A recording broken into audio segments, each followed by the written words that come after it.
कृपया शांत हो जाए और अपना स्थान ग्रहण कर ले। भाई भैया हेलो परवीन, कृपया शांत हो जाए और अपना स्थान ग्रहण कर ले। दो साथी लोग खड़े हैं, पीछे कुर्सियों पर अपना स्थान ग्रहण कर लें।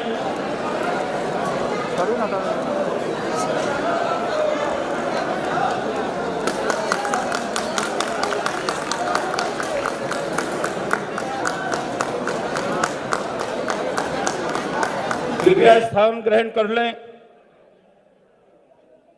मैं आदरणीय जो लोग इधर खड़े हैं दाहिने हाथ मेरे, आप जाके पीछे कुर्सियों पे अपना स्थान ग्रहण कर लें।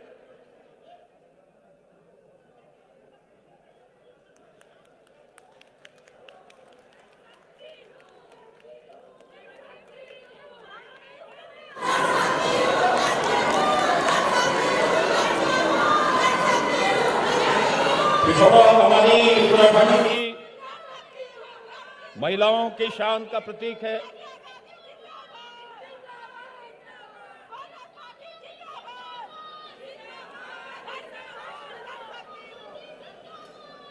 आदरणीय कांग्रेस महासचिव, आपका हार्दिक स्वागत करते हुए मैं अवगत कराना चाहता हूं कि इस विधानसभा चुनाव के लिए कांग्रेस घोषणा पत्र को तैयार करने में हमने विस्तृत जनसंवाद किया है। 700 गांवों में रात्रि प्रवास, सभी जिला और ब्लॉक कार्यकर्ताओं के साथ चर्चा, समाज के सभी वर्गों के साथ विचार विमर्श करते हुए शहरी क्षेत्रों के साथ, सुदूर ग्रामीण क्षेत्रों के निवासियों के साथ विस्तृत चर्चा कर उनके सुझाव एकत्र किए हैं। हमने प्रयास किया है कि राज्य के आर्थिक विकास को प्राथमिकता देते हुए उत्पादन तथा उद्यमिता को मानव संसाधन विकास और रोजगार सृजन का आधार बनाया जाए।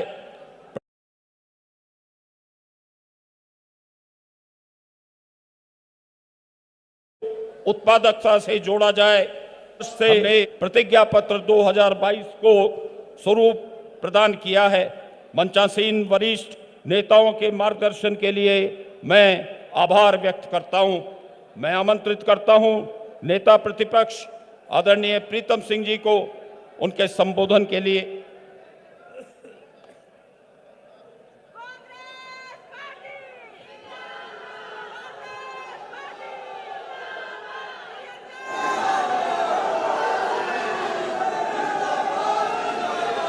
मंच पर आसीन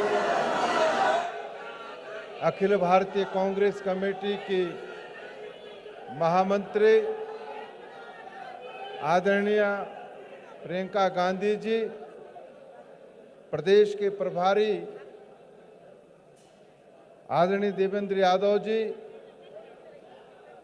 प्रदेश कांग्रेस कमेटी के सम्मानित अध्यक्ष गणेश गोदियाल जी, मंच पर आसीन उत्तराखंड राज्य के पूर्व मुख्यमंत्री आदरणीय हरीश रावत जी, सभी मंच पर आसीन कांग्रेस के वरिष्ठ नेता, यहाँ उपस्थित कांग्रेस के मेरे सम्मानित साथियों, आज का दिवस आपके लिए और हमारे लिए बहुत हर्ष का दिवस है कि आज हमारे बीच अखिल भारतीय कांग्रेस कमेटी की महामंत्री आदरणीय प्रियंका गांधी जी उपस्थित हुई हैं। मैं अपनी ओर से और आप सबकी ओर से प्रियंका गांधी जी का देहरादून आगमन पर हार्दिक अभिनंदन, हार्दिक स्वागत करता हूं। साथियों, आज का ये दिवस इसलिए भी महत्वपूर्ण है कि आज 2022 के इस चुनाव में कांग्रेस अपना चुनावी घोषणा पत्र जारी करने जा रही है और उस चुनावी घोषणा पत्र को जारी करने के लिए आदरणीय प्रियंका गांधी जी ने समय दिया। इसके लिए हम उनका आभार व्यक्त करते हैं, उनको बहुत बहुत धन्यवाद देते हैं। साथियों, 2017 में इस राज्य के अंदर विधानसभा चुनाव हुए। विधानसभा के उस चुनाव में कांग्रेस परास्त हुई और हम मात्र 11 विधायक चुन करके विधानसभा में गए। उन विषम परिस्थितियों में जब कार्यकर्ता हताश था, निराश था, मैं आप सबको साधुवाद देना चाहता हूं, आप सबको धन्यवाद देना चाहता हूं कि उन विकट परिस्थितियों में आपने इस उत्तराखंड राज्य के अंदर कांग्रेस को मजबूत करने का काम किया। सदन से लेकर सड़क तक जो संघर्ष आपने और हमने मिलकर के किया, आज उसी का ही नतीजा है कि 2022 में इस राज्य के अंदर कांग्रेस सरकार बनाने जा रही है।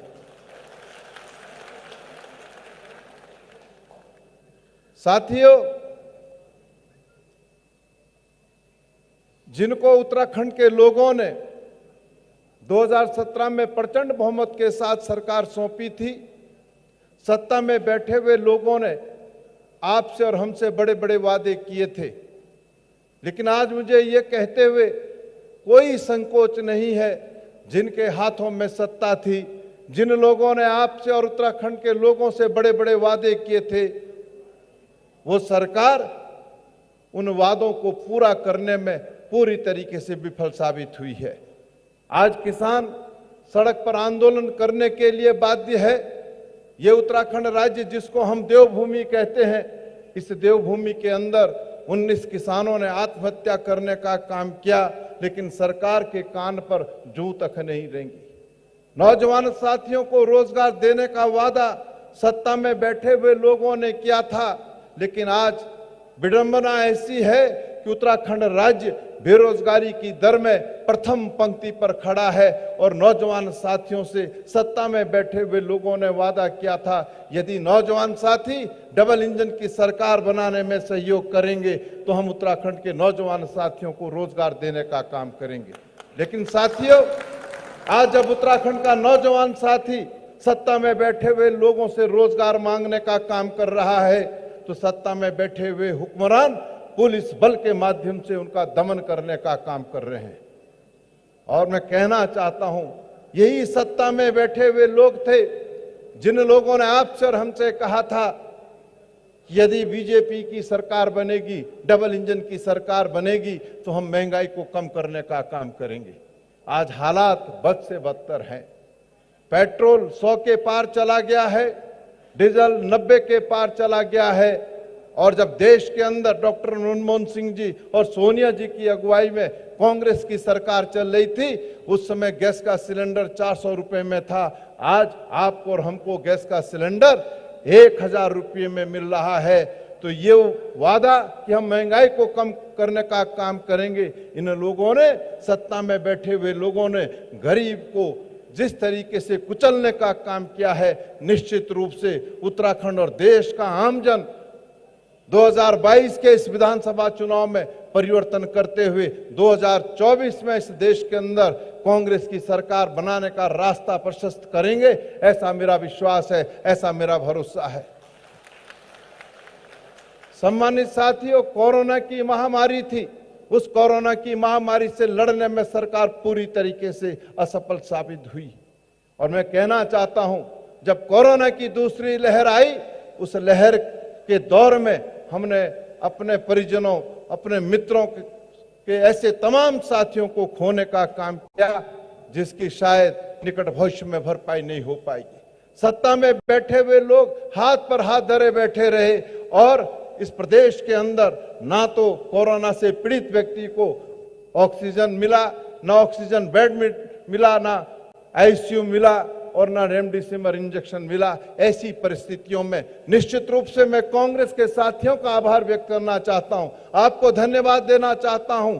जब लोग कोरोना से जंग लड़ रहे थे, उस समय कांग्रेस के साथियों ने अपनी जान हथेली पर रख करके कोरोना पीड़ितों के साथ, उन परिवारों के साथ खड़े होने का काम किया। इसके लिए भी मैं आपको साधुवाद देना चाहता हूं, आपको बहुत बहुत धन्यवाद देना चाहता हूं। सत्ता में बैठे हुए लोगों ने भ्रष्टाचार मुक्त सरकार का वादा किया था और कहा था कि 100 दिन के अंदर हम लोकायुक्त लाएंगे, लेकिन मुझे कहते हुए कोई संकोच नहीं है, आज जो वर्तमान सरकार है, इस सरकार को खनन माफिया, भू माफिया, शराब माफिया संचालित करने का काम कर रहे हैं। लोकायुक्त का कहीं अता पता नहीं है। और आज हम उत्तराखंड के लोगों से कहना चाहते हैं कि 2022 में जो कांग्रेस की सरकार बनेगी, वो सरकार भ्रष्टाचार से मुक्त सरकार होगी और साथ ही साथ हम इस प्रदेश को लोकायुक्त देने का काम करेंगे। ये विश्वास और ये भरोसा हम उत्तराखंड के लोगों को दिलाना चाहते हैं। हरिद्वार के अंदर कोरोना टेस्टिंग में जो भ्रष्टाचार हुआ है, उसको पूरी दुनिया ने देखा है। इस प्रदेश के अंदर भू कानून को ध्वस्त करने का काम सत्ता में बैठे हुए लोगों ने किया और जिसके लिए आज की तारीख में भी लोग आंदोलनरत हैं। ये मैं आज आपसे कहना चाहता हूं। आपके सामने है, तीर्थ पुरोहितों ने सड़क पर उतर करके लंबा संघर्ष करने का काम किया है। एक नहीं, बड़ी लंबी चौड़ी फेहरिस्त है। यदि उसका मैं जिक्र करूंगा तो बहुत लंबा वक्त चाहिए। और साथियों, आज आपसे कहना चाहता हूं कि कांग्रेस ने उत्तराखंड स्वाभिमान की प्रतिज्ञा ली है और कहा है कि 4 धाम 4 काम हम इस प्रदेश के अंदर करने जा रहे हैं। हमारा पहला कार्य होगा, जब हम सरकार में आएंगे तो बेरोजगारी के खिलाफ कांग्रेस संघर्ष करने का काम करेगी, बेरोजगारी को दूर करने का काम करेगी। ये हम उत्तराखंड के नौजवान साथियों से वादा करते हैं और साथ ही साथ महंगाई पर भी हम अंकुश लगाने का काम करेंगे। आदरणीय प्रियंका जी, राहुल जी भी आए थे और जब राहुल जी आए थे, उन्होंने परेड ग्राउंड के अंदर जब विशाल जनसभा को संबोधित करने का काम किया, तो मैं कह सकता हूं कि उत्तराखंड के लोगों में एक नया जोश का संचार हुआ, कांग्रेस के कार्यकर्ताओं में एक नया जोश का संचार हुआ है। और आज आप आई हैं इस देवभूमि में, निश्चित रूप से आपके संबोधन से उत्तराखंड राज्य के अंदर जो 2022 का चुनाव होने जा रहा है, उस जंग को हम जीतने का काम करेंगे, ऐसा मेरा विश्वास है, मेरा भरोसा है। मैं पुनः प्रियंका गांधी जी का देहरादून आगमन पर हार्दिक अभिनंदन, हार्दिक स्वागत करते हुए अपनी बात विराम करता हूं। जय हिंद, जय भारत, जय उत्तराखंड।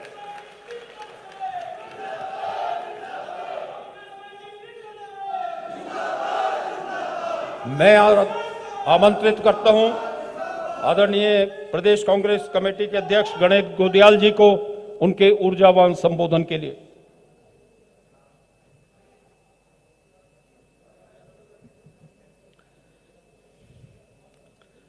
दैणा हुया खोली का गणेशा, दैणा हुया मोरी का नारायणा। शोषण मुक्त समाज की स्वप्न दृष्टा, करोड़ों करोड़ भारतीयों की भविष्य की आशा और अन्याय पर न्याय की जीत की प्रतीक हमारी आदरणीय राष्ट्रीय महासचिव प्रियंका गांधी जी का मैं इस देवभूमि में पहुंचने पर हार्दिक अभिनंदन और स्वागत करता हूं। मंचासीन सभी सम्मानित हमारे बहुत ही आदरणीय नेतागण और हमारे सभी कांग्रेस के साथी और तमाम इस प्रदेश के तमाम दूर दराज के इलाकों में बैठे हुए और इस कार्यक्रम को देख रहे तमाम उत्तराखंड के हमारे भाई और बहनों, ये हम सब लोगों के लिए ऐतिहासिक क्षण है, गौरव का क्षण है, क्योंकि आज हमारी राष्ट्रीय महासचिव आदरणीय प्रियंका जी बहुत ही उम्दा तोहफे लेकर, उपहार लेकर आपके सामने हमारा मैनिफेस्टो जारी करने के लिए आ रखी हैं। साथियों, एक श्लोक कहा गया है कि न तो अहम कामये राज्यम न स्वर्ग न पुनर्भवम, कामये दुख तप्ता नाम प्राणी नाम आर्तनाशनम। और भारतीय राजनीति में एक ऐसी शख्सियत है जो इस श्लोक को चरितार्थ करती हैं।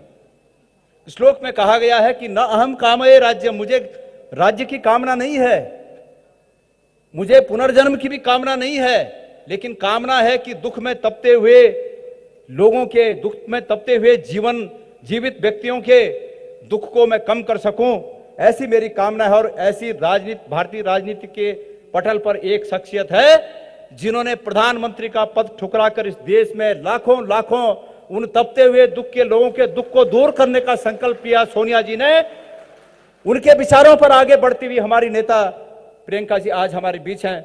इससे बड़ा सौभाग्य का दिन क्या हो सकता है। साथियों, वर्तमान उत्तराखंड की सरकार के जो कारनामे हैं उनके बारे में हमारे बड़े भाई प्रीतम सिंह जी ने यहां पर कहा। और आज वो दिन है कि हम अगली आने वाली कांग्रेस की सरकार में क्या करेंगे, उसके लिए हम अपनी बात को कहें। उस बात को कहने से पहले मैं एक बात आप लोगों को कहना चाहता हूं, हम सब उसके प्रत्यक्षदर्शी हैं। आदरणीय राहुल जी पिछले 2 महीने पहले हमारे बीच आए और एक बहुत बड़ी जनसभा को उन्होंने संबोधित किया।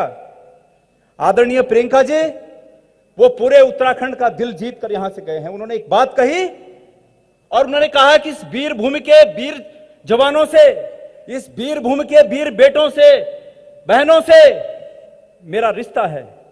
और वो क्या रिश्ता है? उन्होंने कहा कि इस वीर भूमि, इस देवभूमि की मिट्टी से मेरा रिश्ता है। और वो रिश्ता है कि इस देश की सरहदों पर रक्षा करते हुए इस प्रदेश के हजारों लाखों जवानों ने अपने प्राणों की आहुति देकर इस देश की एकता और अखंडता के लिए अपनी जान की बाजी लगाई। और मेरे परिवार के 2 लोगों ने इस देश की एकता और अखंडता के लिए जान दी है। कुर्बानी का रिश्ता है मेरा और आपका। और आपको हम अपने नेता के रूप में ही सिर्फ नहीं, बल्कि अपने उस देश की एकता और अखंडता की रक्षा करने वाले रिश्तेदार के रूप में आज हम इस देवभूमि में आपका स्वागत करते हैं। मेरे प्यारे साथियों, कांग्रेस ने अतीत में कुर्बानियां दी हैं इस देश की और एकता और अखंडता के लिए। विकास के अगर मैं बातें करूं तो आज दिल्ली में बैठे हुए वो लोग जो भारत सरकार को चलाने की बात कर रहे हैं, वो कांग्रेस के बनाए हुए बड़े बड़े उद्यमों को बेचकर भारत की सरकार को चलाने का काम कर रहे हैं, कुछ नया काम नहीं कर रहे हैं। और जुमलेबाजी, चुनाव में जुमले कहते हैं और उसके बाद कहते हैं कि चुनाव में तो जुमले बोले जाते हैं। मैं इस मंच से उत्तराखंड की जनता का आह्वान करना चाहता हूं कि इन जुमलेबाजों के जुमले में मत फंसिए। हमने 5 साल बर्बाद किए। उत्तराखंड को कांग्रेस की 2002 से 2007 तक की सरकार, उसके बाद जो हमारा द्वितीय कार्यकाल था, वो सरकार जहां तक इस उत्तराखंड को लेकर आई थी, आज अमित शाह जी के शब्दों में वो गड्ढा हो गया है। इन गड्ढों को भरना है तो कांग्रेस को लाना है। और मैं आप सब साथियों के माध्यम से कहना चाहता हूं, जिस दिन मैं कांग्रेस का अध्यक्ष पद हमारे शीर्ष नेतृत्व के आशीर्वाद से मुझे प्राप्त हुआ, मुझे मीडिया ने सबसे पहला पूछा कि घोदियाल जी आप क्या करना चाहते हो। और मैंने कहा कि मैं जो सबसे बड़ा काम चाहता हूं, मेरी सरकार, कांग्रेस की सरकार उत्तराखंड में स्थापित होकर जिन मकसदों के लिए उत्तराखंड राज्य का निर्माण हुआ, जो हमारे शहीदों का सपना था उत्तराखंड निर्माण में, जिन्होंने अपनी शहादत दी, उनके जो सपने थे, हमारे आंदोलनकारी भाइयों ने जो खून और पसीना बहाया, उनके जो सपने थे, उनके सपनों के अनुरूप उत्तराखंड हम बनाएंगे। और वो सपनों का उत्तराखंड वो होगा जिसमें प्रत्येक व्यक्ति को जो सरकारी सेवा में नहीं है, उस प्रत्येक घर को एक सरकार द्वारा प्रायोजित रोजगार हम दे सकें। ये 4 लाख रोजगार देने की बात जो आपके माध्यम से हम कर रहे हैं, ये वही है। मेरे साथियों, जुमला था ना, बहुत हुई महंगाई की मार, अब की बात फलाने की सरकार 470 का सिलेंडर 1100 पार पहुंचा दिया। जुमला साबित हुआ। लेकिन हम सिर्फ इस जुमले को कहकर अपने फर्ज की इतिश्री नहीं कर सकते। इसलिए हमने संकल्प लिया है कि हम आज प्रियंका जी के यहां पर उपस्थिति में हम सब ये घोषणा करते हैं कि हमारी सरकार आने पर जो आपने ये जो हमारे पोस्टर बैनर लगे हैं पूरे प्रदेश में, जो हमने संकल्प लिया है कि इन जुमलेबाजों को इनकी हैसियत दिखाकर हम 1100 के सिलेंडर को फिर 500 तक लेके आएंगे। ये हम आज इस मंच से घोषणा करना चाहते हैं। ये हमारी बहनों के गृहिणियों के दुख और दर्द को समझते हुए हमारे शीर्ष नेतृत्व ने फैसला ले रखा है। आदरणीय प्रियंका जी को इस बात की बहुत चिंता थी कि पहाड़ी क्षेत्रों में लोग बड़ी मुश्किलों से लकड़ी की गठरी लाकर किस तरह जीवन का निर्वहन इस आधुनिक युग में कर रहे हैं, 1100 का सिलेंडर नहीं ले सकते हैं, यह चिंता थी। और जब मैनिफेस्टो कमेटी की उनकी इस चिंता से अवगत कराया गया, तो सभी लोगों ने निर्णय लिया कि आपकी इस भावना का आदर करते हुए, और इसीलिए विशेष रूप से आज इस मौके पर आपको भी आमंत्रित किया गया है। मैं धन्यवाद देना चाहता हूं कि आपने ये समय निकाला और हमें आशीर्वाद दिया। मैं साथियों आपसे निवेदन करना चाहता हूं कि उत्तराखंड की जो मूलभूत समस्याएं हैं, कांग्रेस की सरकार रोजगार, उसके अलावा जो स्वास्थ्य की समस्या है, महंगाई की समस्या है, और हमारे जो गरीब परिवार हैं, प्रत्येक वर्ष उन लोगों को हमारे राहुल जी की न्याय योजना के तहत 40,000 रुपए जो मिलने चाहिए वो ये सरकार, हमारी सरकार, आने वाली सरकार देगी। मैं ये घोषणा आप लोगों के सामने, ये ऐलान आपके सामने आप लोगों के उपस्थिति में करना चाहता हूं। और अंत में हमारी राष्ट्रीय महासचिव प्रियंका जी की उपस्थिति में मैं कांग्रेस अध्यक्ष होने के नाते मेरे इस प्रदेश के तमाम उन युवाओं से आह्वान करना चाहता हूं। मेरे साथियों, जब कोरोना काल में आपकी नौकरियां गई, आज हर एक गांव में 150, 150 बच्चे हैं जो नौकरियां छोड़कर वापस आ रखे हैं।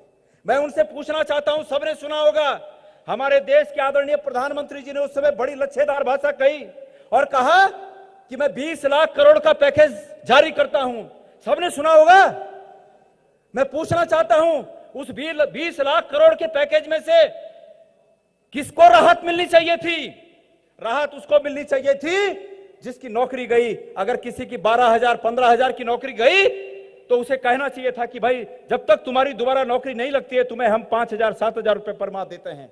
लेकिन अफसोस कि उन्हें एक नया पैसा नहीं मिला। जिसकी दुकानें बंद रही 4-6 महीने, बाल बच्चे भूखे रहने की नौबत आई, उस दुकानदार को कहना चाहिए था कि तुझे हम 5,000, 10,000 रुपया कुछ देते हैं। लेकिन अफसोस उसे कुछ नहीं मिला। चाय की ठेली वाला, सब्जी की गाड़ी वाला, तमाम छोटे छोटे कारोबारी 6-6, 8-8 महीने जिनके काम धंधे बंद रहे, उनके खातों में कुछ आना चाहिए था। लेकिन अफसोस कि उनके खातों में कुछ नहीं आया और वो 20 लाख करोड़ भारत के राजकोष से निर्गत हुआ। लेकिन भारत के राजकोष से निर्गत हुआ 20 लाख करोड़ अंबानी और अडानी के खातों में गया। बड़े अफसोस की बात है। मैं उन युवा साथियों से जो अपनी नौकरी गंवाकर आज गांव आए हुए हैं, उनसे आह्वान करना चाहता हूं, ये जंग है, इस जंग को लड़िए। और हम आपको ये आह्वान करते हैं, ये संकल्प लेते हैं कि हम आपको, आपके दुखों को समझते हुए, दर्द को समझते हुए आपके रोजगार का बंदोबस्त करेंगे। ये जुमलेबाज आपके रोजगार का बंदोबस्त नहीं करने वाले हैं।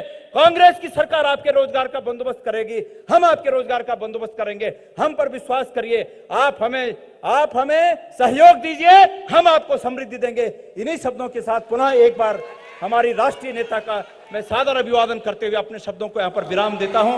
आदरणीय हरीश रावत जी, प्रीतम सिंह जी, मैं नाम नहीं ले पाया, आप सबका स्वागत और सभी नेताओं का स्वागत।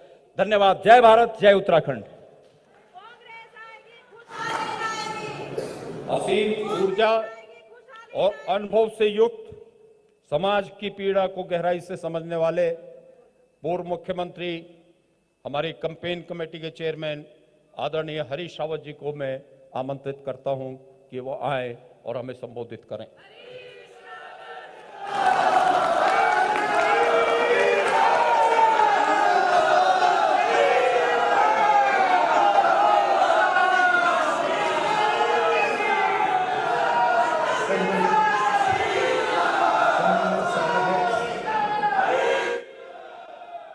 गणेश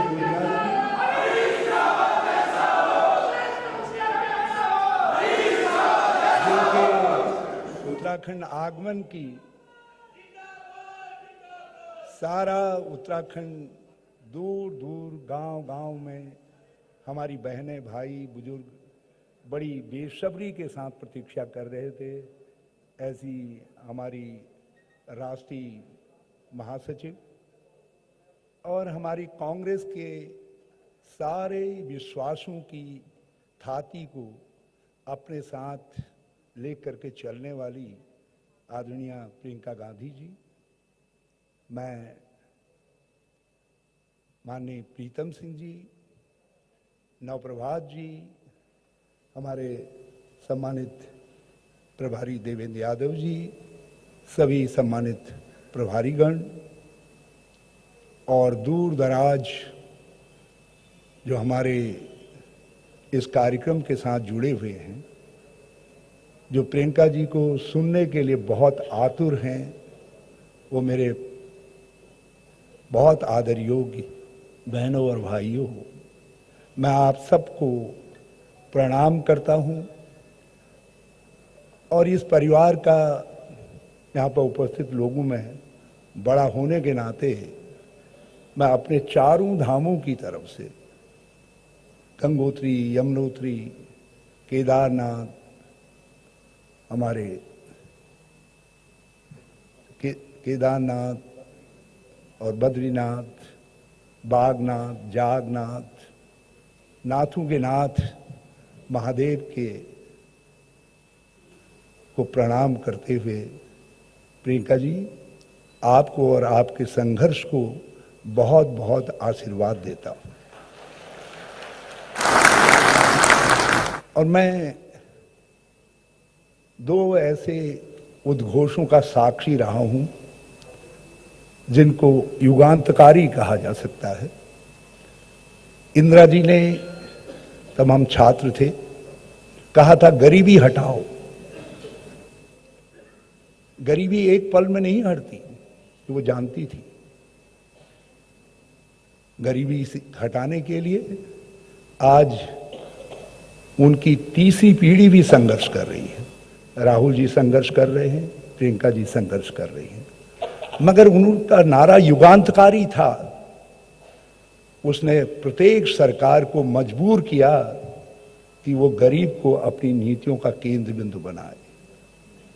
और उनकी पोती ने एक इतना ही युगांतकारी नारा 21वीं सदी के भारत को बनाने के लिए दिया है। कहा है, लड़की हूं, लड़ सकती हूं। और बिना इस नारे के पूर्ण भावार्थ को समझे और उसके साथ अपने को जोड़े, कोई भी राजनीतिक दल 21वीं सदी का खुशहाल भारत नहीं बना सकता, खुशहाल उत्तराखंड नहीं बना सकता है। मैं बहुत बहुत आपको धन्यवाद देता हूं। भगवान आपको शक्ति दे और आप राहुल जी के साथ मिलकर कांग्रेस को 2024 में फिर से सत्ता में लाएं,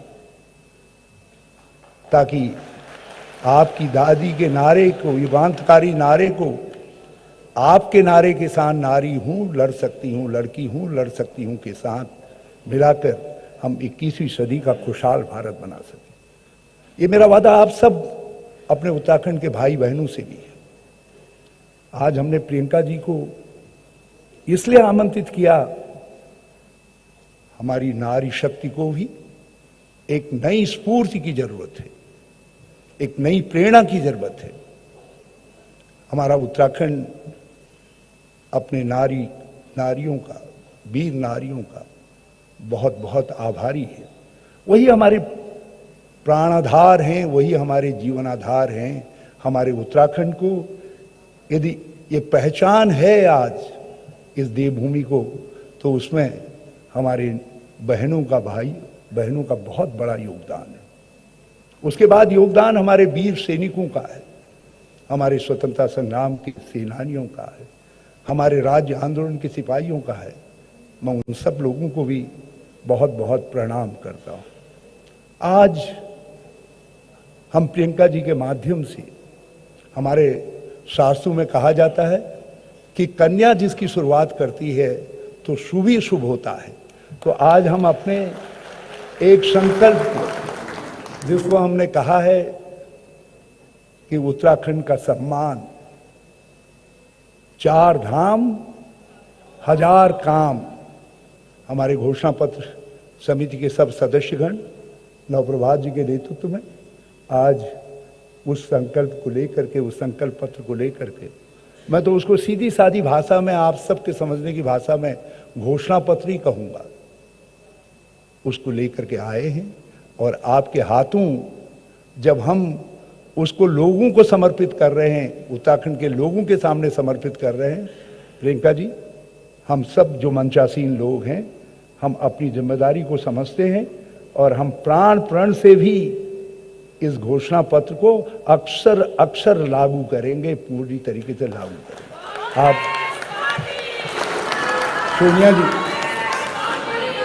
आप सोनिया जी को बता दीजिएगा ये हमारा संकल्प, क्योंकि वो बहुत चिंतित रहती है।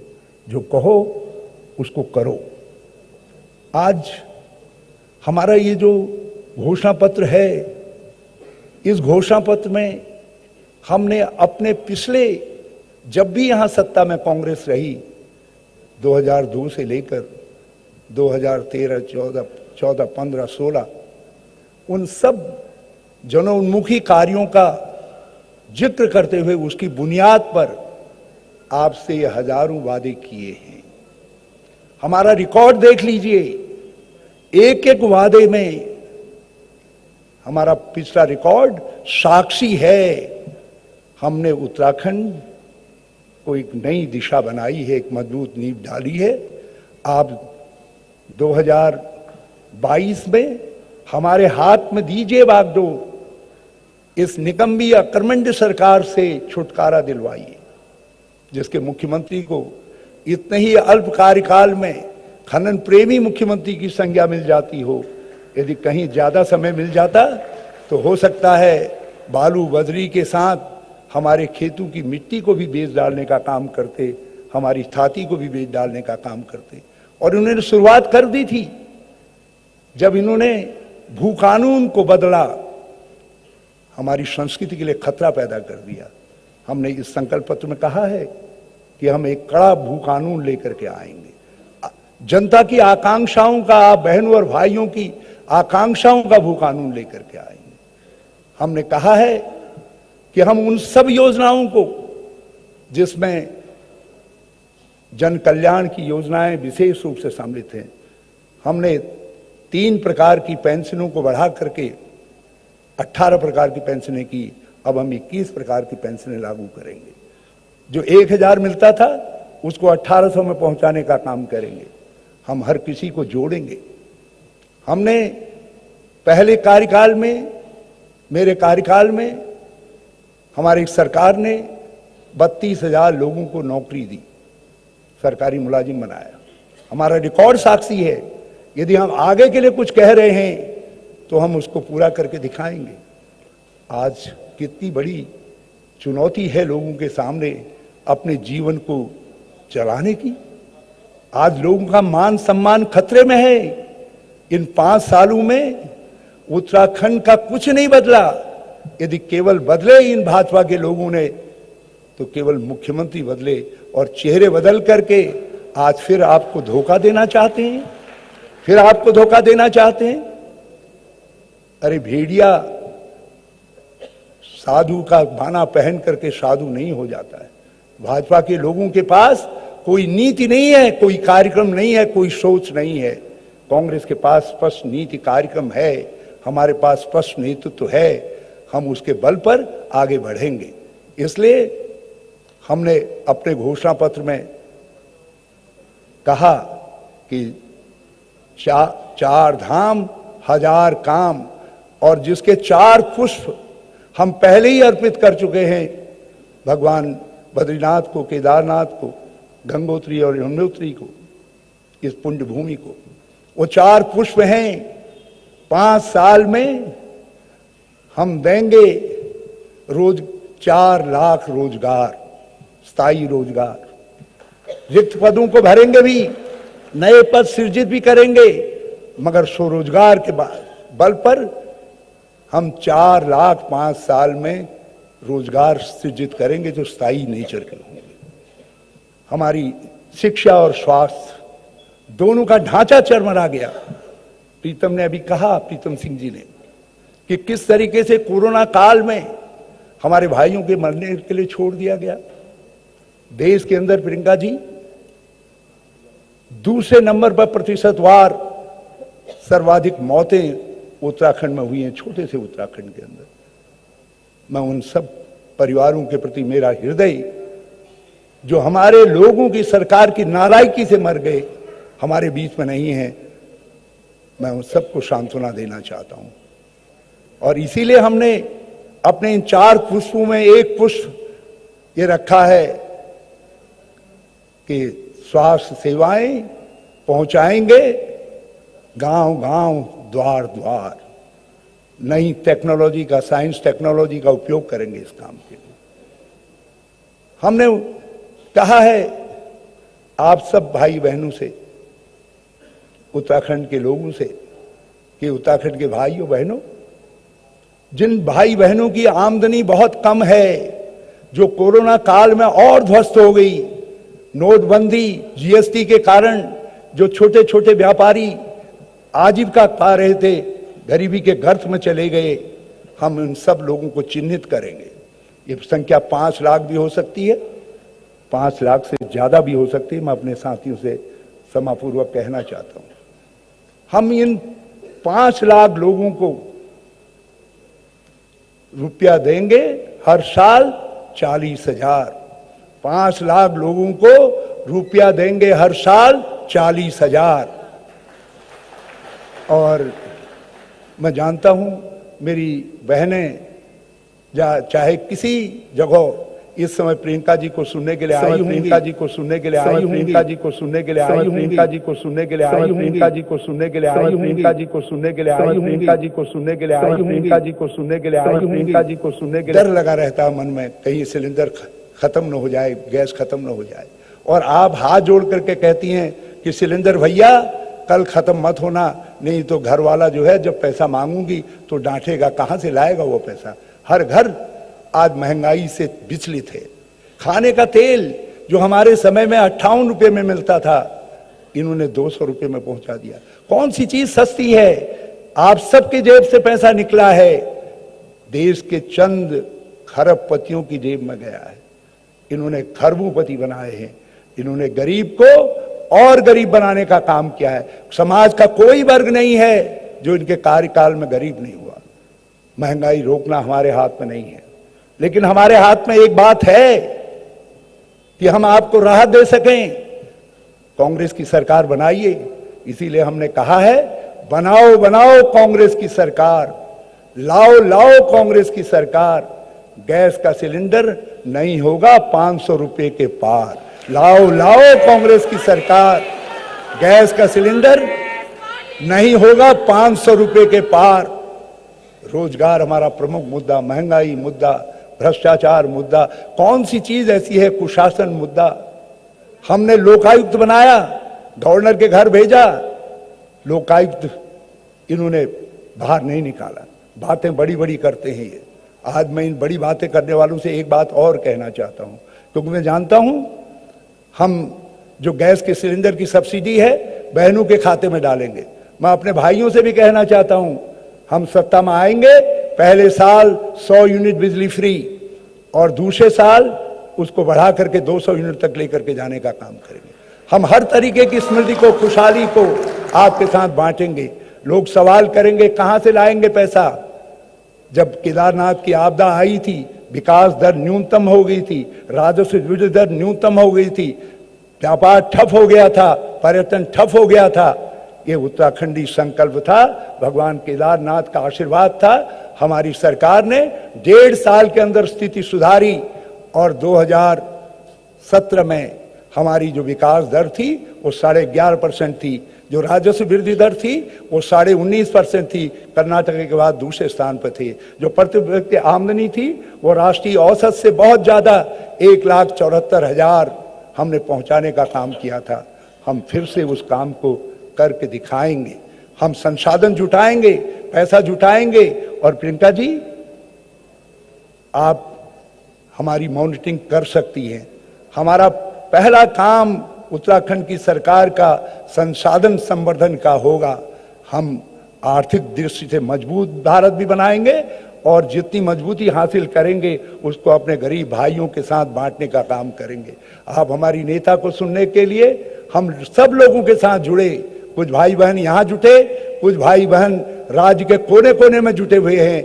मैं आप सबको नमन करता हूं, प्रणाम करता हूं। हृदय से बहुत धन्यवाद देते हुए मैं माननीय प्रियंका गांधी जी का फिर से बहुत बहुत स्वागत करता हूं। जाले छा मेर बॉडा बॉडी भूली भूलिया, जहां भी हैं वहीं से ताली बजा करके जरा प्रियंका गांधी जी का जबरदस्त तरीके से समर्थन कर उनका स्वागत करें। जय हिंद, जय हिंद, जय भारत, जय उत्तराखंड, जय उत्तराखंडियत, जय प्रियंका गांधी।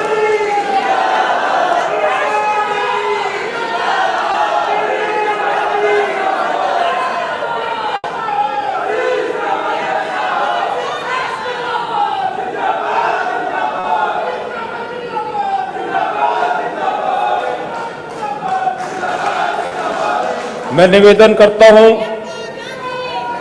कांग्रेस की महासचिव आदरणीय प्रियंका गांधी जी से कि उत्तराखंडी स्वाभिमान प्रतिज्ञा पत्र 2022 घोषणा पत्र समर्पित करें।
हम देखेंगे एक छोटा सा प्रस्तुतिकरण एक आदरणीय बहन सुनीता गोयल जी के जीवन संघर्ष पर आधारित।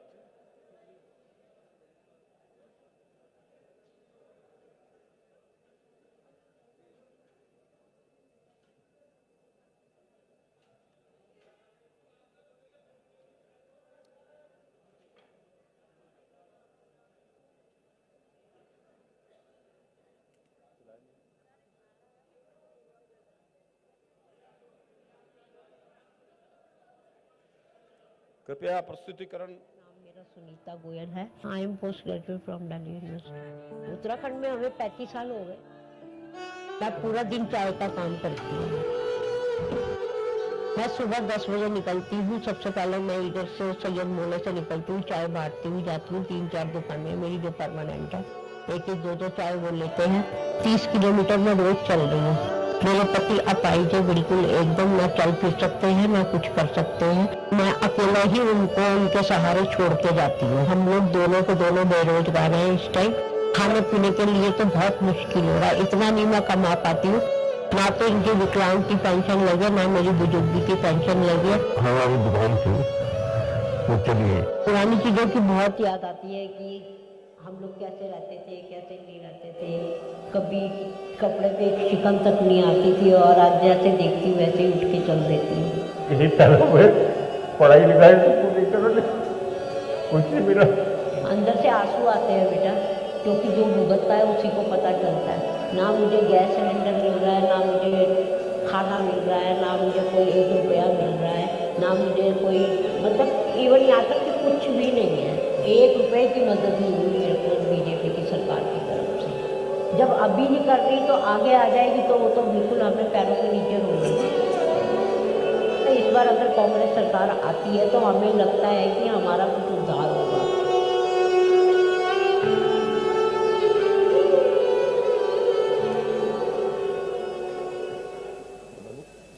मैं निवेदन करूंगा आदरणीय सुनीता गोयल जी से कि वो आए, और निवेदन करूंगा कांग्रेस महासचिव आदरणीय प्रियंका जी से कि उनको एक सम्मान धनराशि प्रदान करने की कृपा करें।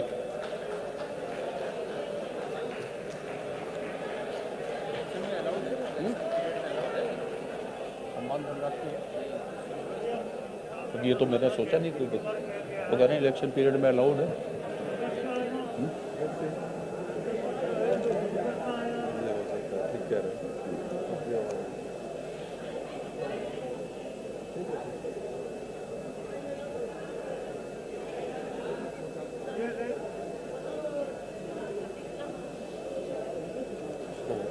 प्ले कार्ड को तो इन्होंने शूट करा दिया, हटा दे।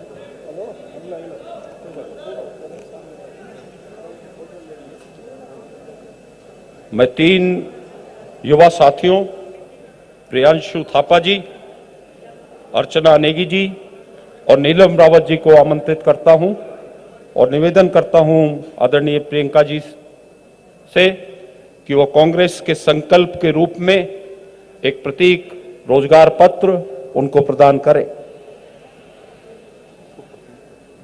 मैं हमारे बीच में मोहन प्रकाश जी भी हमारे ऑब्जर्वर हैं, बड़े वरिष्ठ नेता हैं हमारे, वो आए हैं, जरा उनके लिए ताली बजा करके स्वागत करें।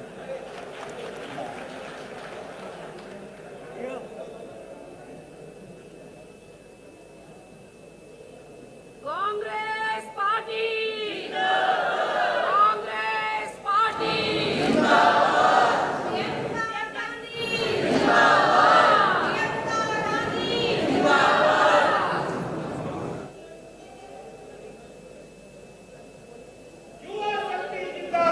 जिंदाबाद युवा शक्ति जिंदाबाद जिंदाबाद प्रियंका गांधी जिंदाबाद जिंदाबाद हरीश रावत जिंदाबाद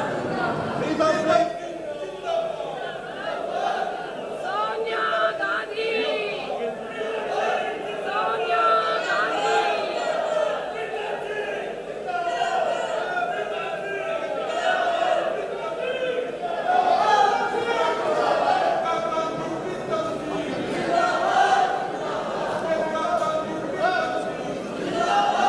अब हम देखेंगे स्थिति और कांग्रेस के संकल्प।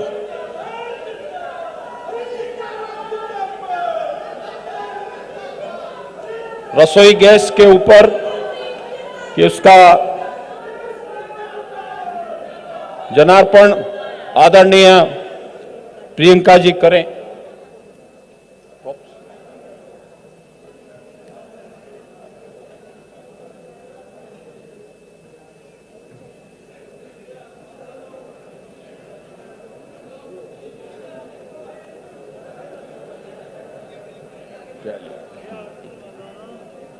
इधर इधर आ दे, आप आ जाए इधर। सच्ची बातों के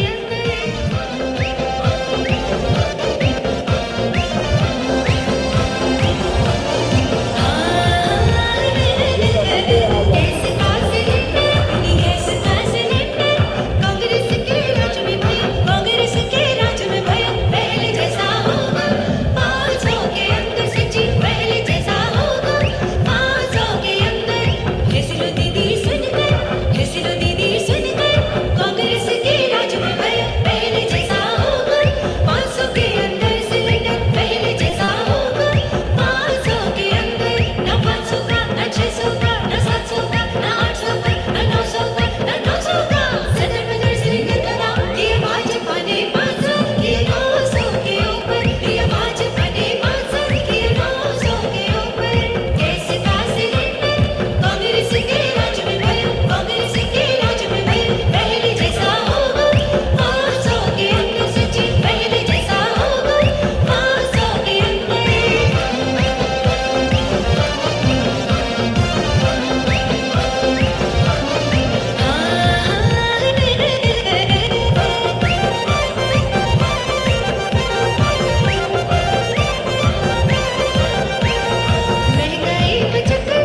महंगाई में चक्कर होगा कांग्रेस के राज में खत्म गैस का सिलेंडर होगा 500 के अंदर सच्ची गैस का सिलेंडर 500 के अंदर हेसिलो दीदी सुनकर कांग्रेस के राज में भय पहले जैसा होगा 500 के अंदर सिलेंडर पहले जैसा होगा 500 के अंदर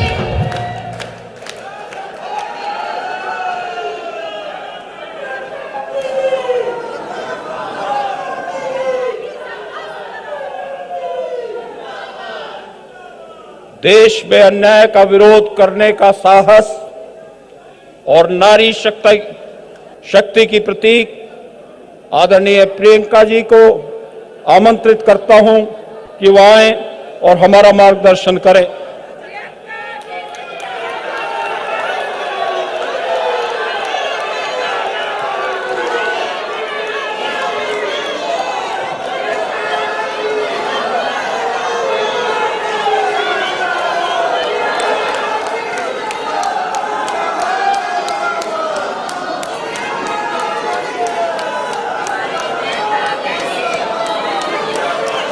आप आप सबको बहुत बहुत धन्यवाद। आपने बहुत बहुत प्यार दिया, प्यार से मेरा स्वागत किया, उसके लिए आप सबको बहुत बहुत धन्यवाद। श्री हरीश रावत जी, जिनके साथ काम करके मैंने बहुत कुछ सीखा, उनके अनुभव और उनके विवेक से हमेशा मैं प्रेरित होती हूँ।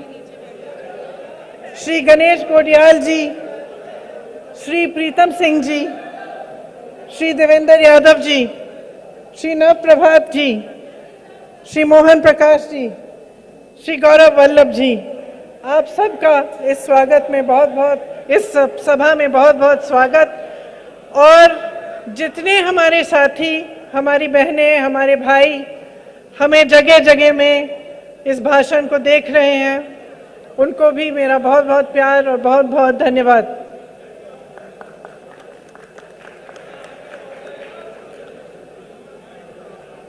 भगवान केदारनाथ, भगवान बद्रीनाथ, गंगोत्री जी, यमुनोत्री जी की ये भूमि है।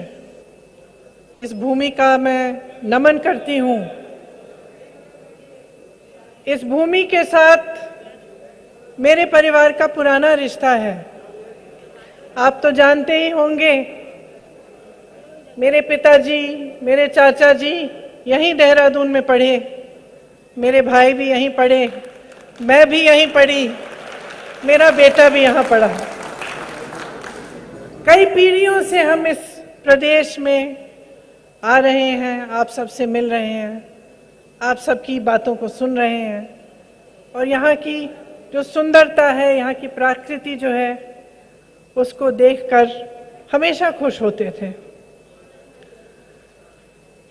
लेकिन आज यहाँ आकर इस देवभूमि में जिस तरह की सरकार चल रही है, उसको देखकर दुख होता है।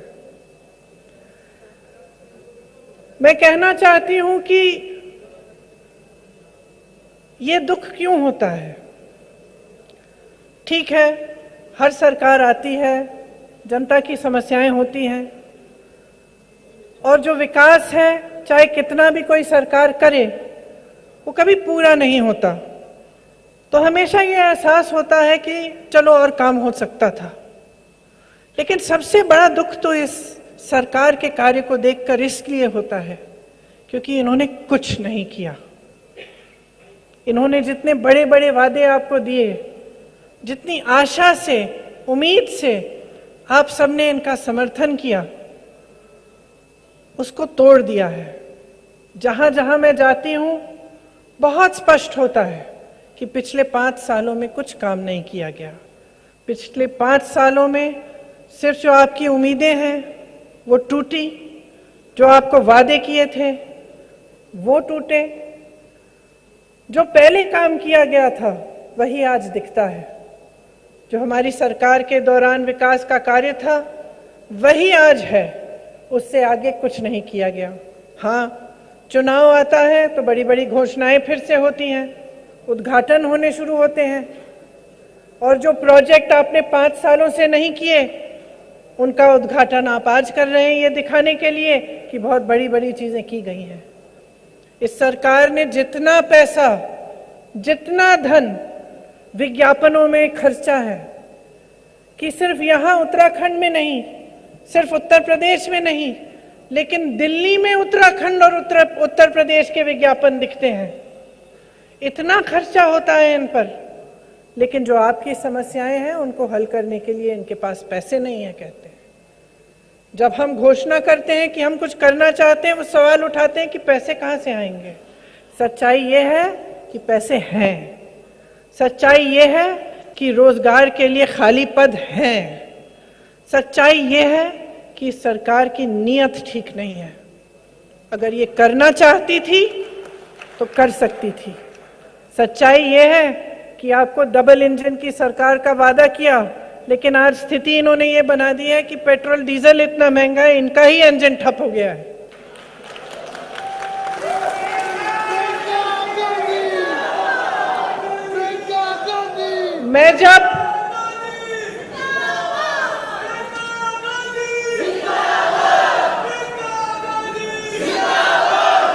मैं जब अपनी बहनों से मिलती हूँ, वो मुझे बताती है कि कितनी परेशान है।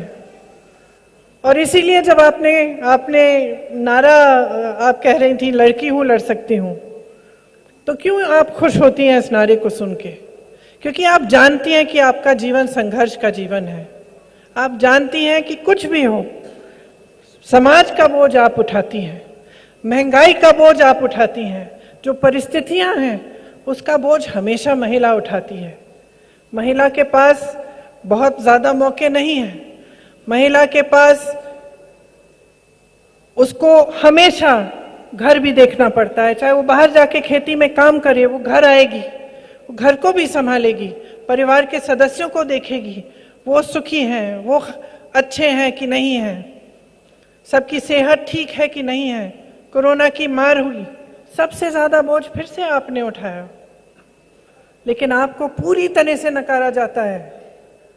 जब नेता, राजनीतिक पार्टियां बात करती हैं तो महिला की बात नहीं करती।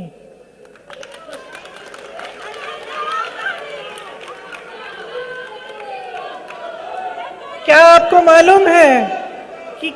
मालूम है कि उत्तराखंड में हर 5 घंटे एक महिला के साथ अत्याचार होता है? हर 5 घंटे। जो पहाड़ी राज्य है, आपको मालूम है कि कितनी मुश्किल होती है स्वास्थ्य सेवाओं को मिलने की। जब आप बीमार पड़ती हैं, गर्भवती होती हैं, तो अक्सर आपको बहुत दूर जाना पड़ता है डॉक्टर से मिलने के लिए या अस्पताल से कोई सुविधा लेने के लिए। क्या किया इस सरकार ने आपके लिए? आपको मालूम होगा कि सबसे ज्यादा बेरोजगारी महिलाओं में ही है। यहाँ तमाम महिलाएं बेरोजगार हैं। आशा बहुएं, आंगनवाड़ी की महिलाएं, उनका मानदेय बढ़ाया भी नहीं गया। कितना समय हो गया है? साल हो गए हैं और उनका मानदेय वहीं का वहीं है। मैं जानती हूँ, उत्तर प्रदेश में काम करती हूँ, वहाँ आशा बहनें जो हैं, आंगनवाड़ी की बहनें जो हैं, खूब परेशान हैं, संघर्ष करती हैं। जब अपनी आवाज उठाती हैं तो पीटी जाती हैं, उनको जेल में डाला जाता है, उन पर रासुका की धाराएं लगाई जाती हैं। तो आप सोचिए कि कैसी सरकार चल रही है। हर जगह बेरोजगारी है, नौजवान बेरोजगार हैं। हम बेरोजगारी की बात नहीं कर रहे हैं चुनाव के समय। यहाँ के जो राजनीतिक दल हैं, जो सरकार चलाते हैं, क्या बात करते हैं? यहाँ आकर धर्म की बात करते हैं, जाति की बात करते हैं, रोजगार की बात नहीं करेंगे। ये आपको नहीं बताएंगे कि रोजगार कैसे दिलवाए हैं या कैसे दिलवाएंगे, कभी नहीं बताएंगे। ये नहीं बताएंगे कि पिछले 5 सालों में इन्होंने कितने रोजगार दिए, क्योंकि दिए ही नहीं, क्योंकि खाली पद पड़े हुए हैं। तो शिक्षा के बारे में, आपके लिए सुविधाओं के बारे में कौन सोच रहा है? ये सरकार का काम होता है। सरकार का काम है आपको सुरक्षित रखना और आपके जीवन को अच्छा बनाना। अगर आप आज भाजपा की 5 साल की सरकार के बारे में सोचें, अपने मन में झांक के सोचें कि उन्होंने क्या किया आपके लिए। क्या आप आगे बढ़ पाए? क्या आपके जीवन में कोई सुविधा आई? क्या पहले से कोई आसानी हुई आपको जीवन जीने में, या आप और भी त्रस्त हो गए? चाहे महंगाई हो, चाहे हमारे किसान भाई हो, आपने देखा कितना आंदोलन किया। यहाँ मैं जानती हूँ गन्ने का जो बकाया है उसकी इतनी बड़ी समस्या है। अब आप सोचिए पूरे देश भर में जो गन्ने का बकाया है कितना है? 14,000 करोड़। ठीक है, प्रधानमंत्री जी ने अपने लिए 2 हवाई जहाज खरीदे। कितने के? 16,000 करोड़ के। प्रधानमंत्री जी के 2 हवाई जहाज के खर्चे में पूरा गन्ना का बकाया हो सकता था, पूरा हो सकता था। लेकिन उन्होंने क्या चुना? अपने लिए 2 हवाई जहाज खरीदे। लेकिन ये आप मीडिया में नहीं देखेंगे, क्योंकि उनकी आलोचना तो मीडिया में होती नहीं है, आप तक ये बातें पहुंचती नहीं है। आप जानते हैं कि किसानों को कितनी परेशानी है, कितना त्रस्त हैं। आज खाद नहीं मिलती है उनको, तमाम मुश्किलें हैं। पेट्रोल डीजल के दाम जो हैं इतने बढ़ गए हैं, उससे किसानों पर कितना असर पड़ता है। कोरोना आया, मैं जानती हूँ कि कितने लोग उत्तराखंड से दिल्ली में काम करते हैं, किस तरह से उनको कांग्रेस पार्टी ने वापस पहुंचाया। मैं जानती हूँ कि उनको वहां पे भगवान पर भरोसे छोड़ दिया गया। एक दिन से दूसरे दिन बताया गया लॉकडाउन है, खुद संभालो, कैसे पहुंचोगे, पैदल पहुंचो। हमने कहा बसों का हम इंतजाम करेंगे। उत्तर प्रदेश के जो प्रवासी थे उनके लिए हमने कहा हम बसों का इंतजाम करेंगे, उसको भी मना कर दिया। आपको मालूम नहीं होगा, लेकिन जो ऑक्सीजन की कमी है उसकी कोई जरूरत नहीं थी। हमारा देश दुनिया के सबसे बड़े ऑक्सीजन मैन्युफैक्चरर्स में से है। हमारे देश में जितना ऑक्सीजन बनता है वो पूरे देश के लिए काफी था, हर अस्पताल में पहुंच सकता था। 2020 में कोरोना आया, दूसरी लहर 2021 में थी। आपके पास 1 साल था, उस 1 साल में आपने कोई योजना नहीं बनाई। आपने ऑक्सीजन का निर्यात किया, आपने वैक्सीन का निर्यात किया, और जब समय आया तो हिंदुस्तानियों के पास ना वैक्सीन थी और ना ऑक्सीजन। और किस तरह से उत्तराखंड के लोगों ने कोरोना को सहा, अपने प्यारों को खोया, ये आप मुझसे बहुत अच्छी तरह से जानते हैं कि आप किन दिनों से गुजरे। तो मैं आपसे पूछना चाहती हूं कि ठीक है, ये परिस्थितियां आप जानते हैं।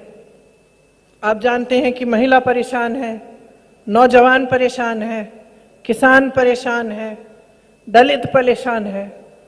जहां देखो परेशानी ही परेशानी दिखती है।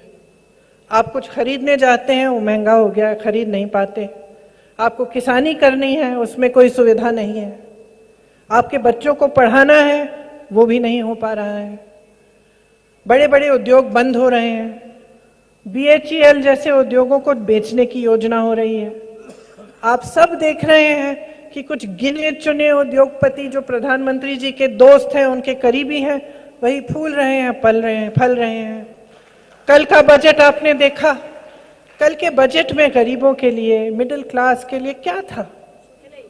कुछ नहीं। आज सुबह किसी ने मुझे कहा कि हीरे का दाम सस्ता हो गया है, हीरे का दाम सस्ता हो गया और दवा का दाम ज्यादा हो गया है, बढ़ गया है। तो आप सोचिए, मैं पूछना चाहती हूं आपसे, आप आंखें कब खोलेंगे? आप सच्चाई कब देखेंगे? जीवन दिख रहा है, हर रोज संघर्ष है, सुबह उठते हैं संघर्ष है।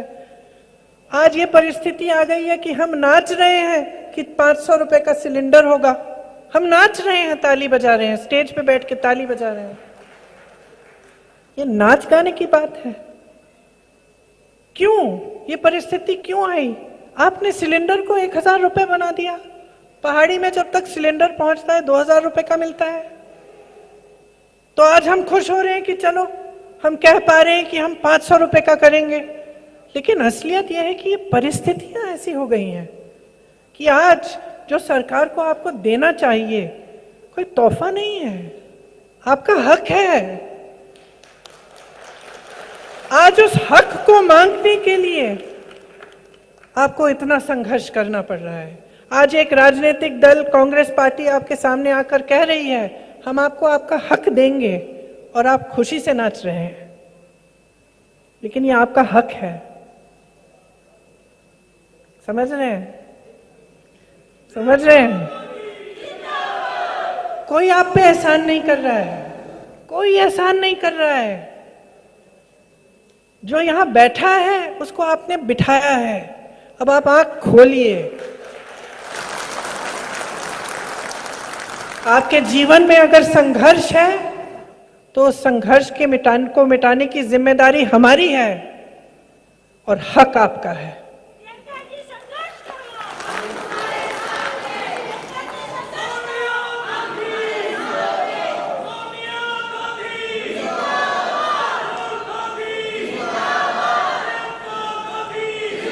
अब आपको सब दिख रहा है, आपको दिख रहा है कि यहाँ की सरकार ने क्या किया आपके लिए। महामारी आई तो भी आपके साथ नहीं खड़े हुए। महंगाई इतनी हो गई है, उसको बढ़ाए जा रहे हैं। बेरोजगारी बढ़ रही है, उसको सुलझाने की कोई कोशिश नहीं है। यहां पास में खनन हो रहा है, उसको कोई नहीं रोकता। बड़े बड़े उद्योगपति जो करना चाहे वो कर रहे हैं, गरीब की कोई सुनवाई नहीं हो रही है। तो बदलाव कौन लाएगा? बदलाव कांग्रेस पार्टी तभी ला पाएगी जब आप जागरूक बनेंगे, जब आप समझेंगे कि सरकार का काम आपके लिए दिन रात काम करने का काम है।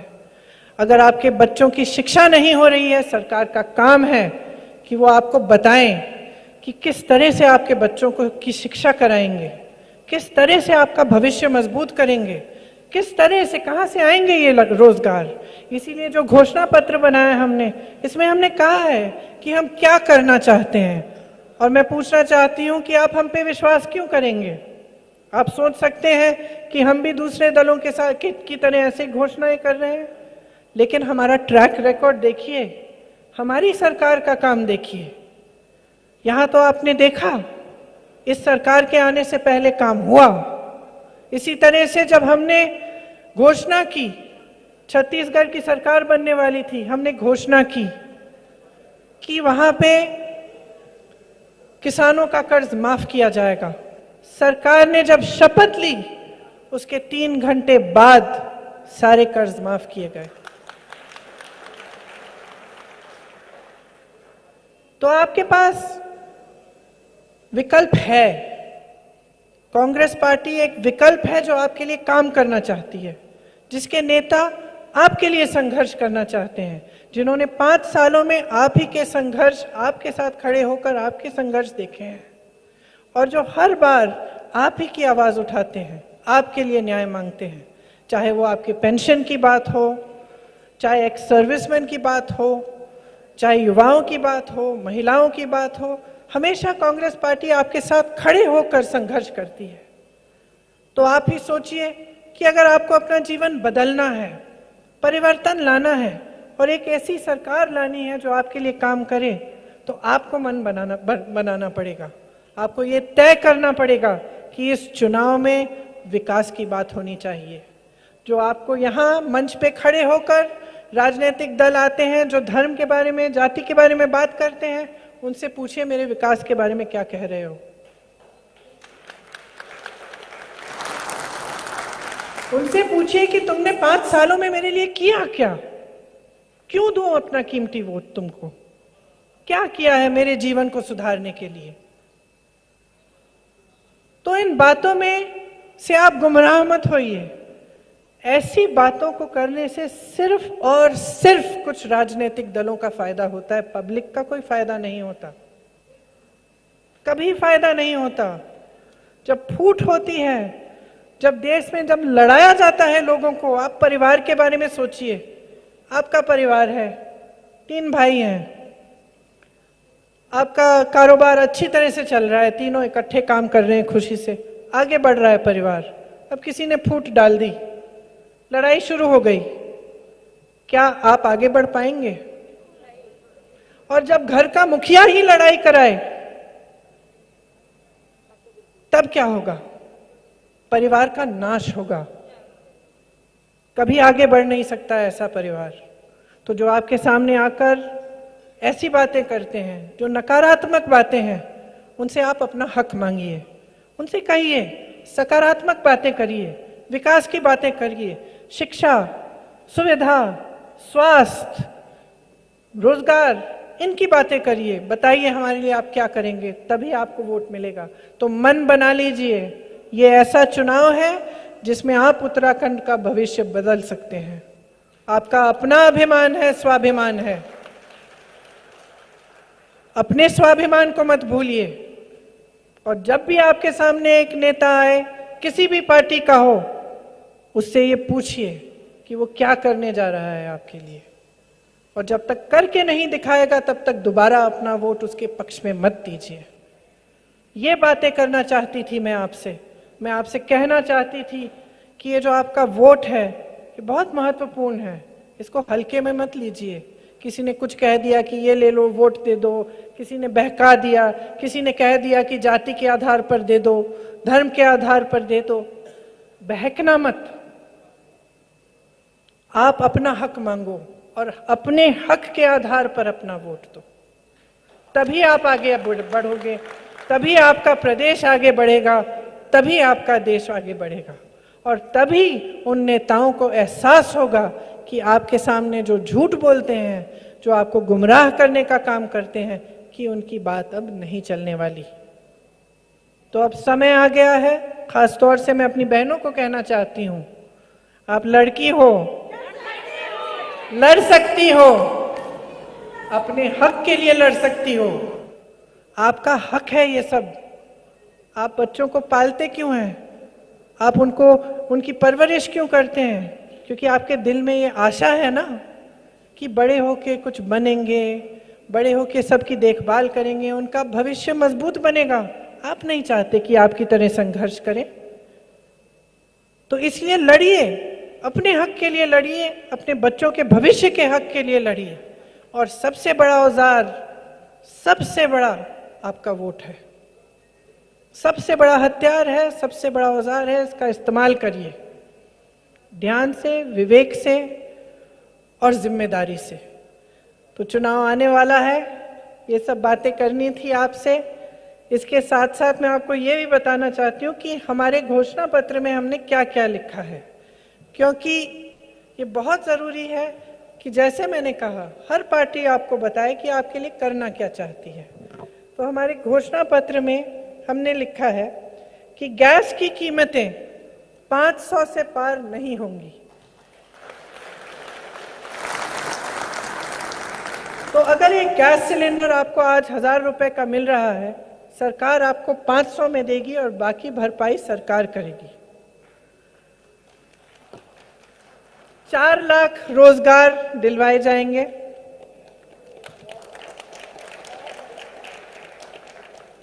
पर्यटन को बहुत बढ़ावा दिया जाएगा। आप सबको तो मालूम ही है कि यहाँ पे कोरोना की वजह से, लॉकडाउन की वजह से पर्यटन का बहुत नुकसान हुआ है, तो इसके लिए खास पैकेज बनाए जाएंगे और पर्यटन पुलिस पर भर्ती से रोजगार बढ़ाए जाएंगे। तो पर्यटन पुलिस एक अलग फोर्स बनेगी जिसमें और रोजगार पैदा किए जाएंगे। 40% सरकारी रोजगार में महिलाओं को प्राथमिकता दी जाएगी। ये शायद हमारे यूपी के घोषणा पत्र से आपने लिया, तो इसको पढ़ के तो मुझे बहुत खुशी हो रही है।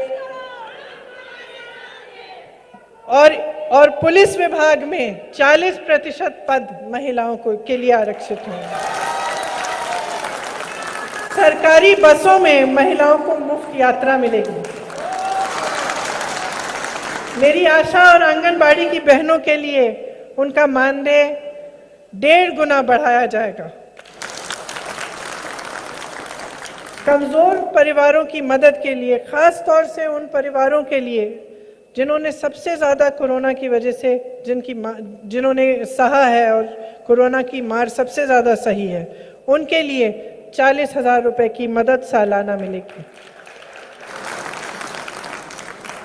और स्वास्थ्य सेवाएं जो हैं वो गांव-गांव तक पहुंचाई जाएंगी।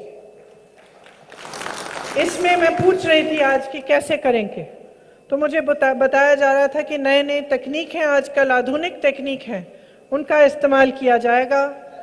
और आप बता रहे थे मुझे कि शायद देवेंद्र जी बता रहे थे कि ड्रोन्स के जरिए भी दवाइयों को पहाड़ी इलाकों में पहुंचाना, इसकी पूरी योजना बनाई है। तो ये कुछ प्रतिज्ञाएं हैं जो हमारे घोषणा पत्र में की गई हैं, और मैं प्रतिज्ञा शब्द इसलिए इस्तेमाल कर रही हूं क्योंकि इसका मतलब है कि इनको पूरा किया जाएगा। लेकिन पूरे घोषणा पत्र को भी जरूर पढ़िए, इसमें हर जने के लिए कुछ है, किस तरह से हम करना चाह रहे हैं, पूरा खाका तैयार है। और हम चाहते हैं कि ज़्यादा से ज़्यादा लोग पढ़ें और समझें कि कांग्रेस की सरकार आपकी समस्याओं को सुलझाने के लिए बनेगी और आपकी समस्याओं को सुलझाने के लिए दिन रात काम करेगी।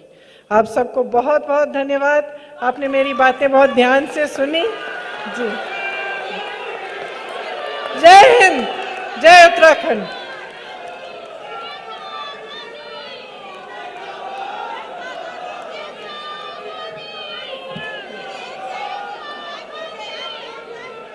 मैं आमंत्रित करता हूं प्रदेश प्रभारी आदरणीय देवेंद्र यादव जी को कि वो आए और प्रियंका जी के साथ साथ उन लाखों लोगों को भी धन्यवाद ज्ञापित करें जिन्होंने इस रैली में अपनी सहभागिता की।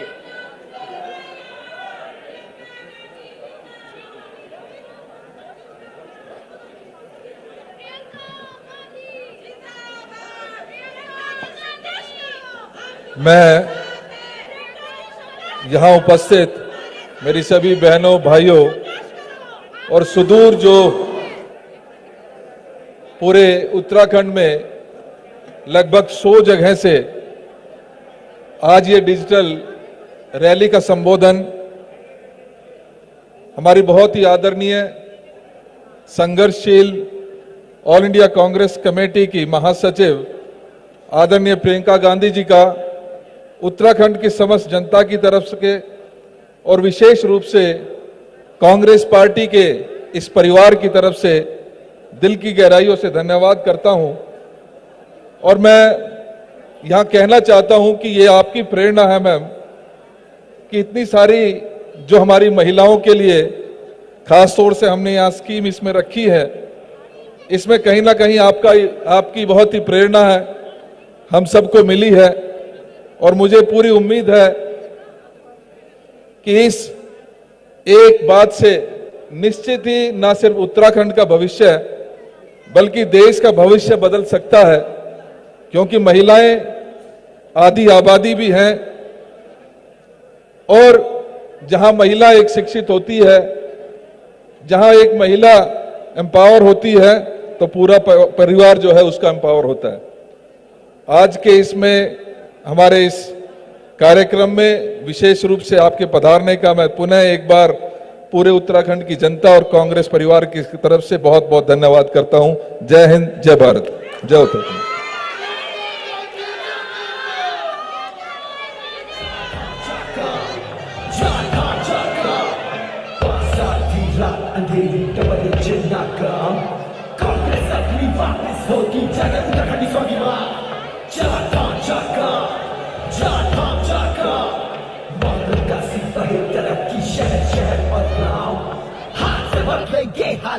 Jaga, jaga, jaga, jaga, jaga.